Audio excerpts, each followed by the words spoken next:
Hello friends, ہم آپ کو MSA اردو پوائنٹ میں خوش آمدید کہتے ہیں۔ دوستو، آج کل آپ PTV پر ایک ڈرامہ دیکھ رہے ہیں جس کا نام ارطغرل غازی ہے، جس نے دنوں میں ہی پاکستان میں ریکارڈ ویورشپ حاصل کر لی ہے۔ جیسے کہ آپ سب کو پتہ ہے کہ یہ ڈرامہ سلطنت عثمانیہ کے قیام کے لیے پیش آنے والے سچے واقعات پر بنا ہے۔ بہت سے پاکستانی فنکار اس کے حق میں ہیں، جبکہ کچھ اپنے تحفظات کا اظہار کر رہے ہیں۔ ایک فنکار نے تو یہاں تک کہہ دیا کہ لنڈے کے کپڑے اور ترکی ڈرامے پاکستانی انڈسٹری کو تباہ کر رہے ہیں۔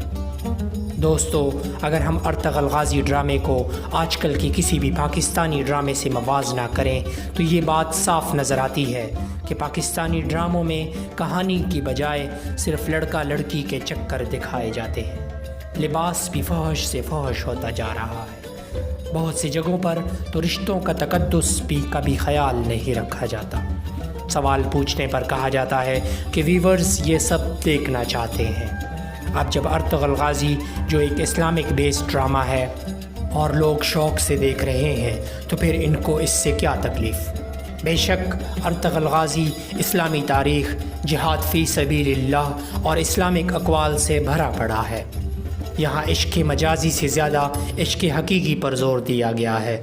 الفاظ کا چناؤ ایسا کہ گھر میں مرد و خواتین، بچے اور بوڑھے سب مل بیٹھ کر دیکھتے ہیں۔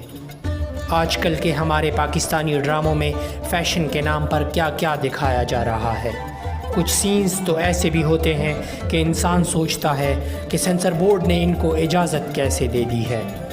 میرے بھائیوں، کبھی پاکستانی ڈراموں کا عروج تھا جہاں اصلاحی موضوع پر ڈرامہ ترتیب دیا جاتا، پر افسوس آج کل کے ڈراموں کا رجحان گلیمر اور فیشن پر زیادہ ہے۔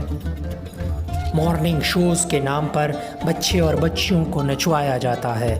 طلاق یافتہ عورتوں کو اکٹھا کر کے گھرداری کے اصول سکھائے جاتے ہیں۔ کوکنگ شوز میں ایسی فوڈز کا ذکر ہوتا ہے جو نہ کبھی غریب نے دیکھے اور متوسط طبقے نے صرف نام سنا ہوتا ہے۔ الغرض ہمارے TV ڈرامے اور پروگرام صرف ایلیٹ کلاس کی نمائندگی کرتے ہیں، تبھی تو احساسی کمتری بڑھ رہا ہے۔ ہمارے ڈرامے ہمارے اسلاف پر کیوں نہیں بنائے جاتے؟ عشق حقیقی پر زور کیوں نہیں دیا جاتا؟ ہمارے معاشرے میں طلاق کی ریشو بہت کم ہے، لیکن پھر بھی کیوں ہر ڈرامے میں طلاق دکھائی جاتی ہے؟ ایسے میں ارطغرل غازی ایک امید کی کرن ہے جو پاکستانی رائٹرز اور ڈائریکٹرز کو اس پر مجبور کرے گا کہ اصل میں پاکستانی عوام کیا دیکھنا چاہتی ہے۔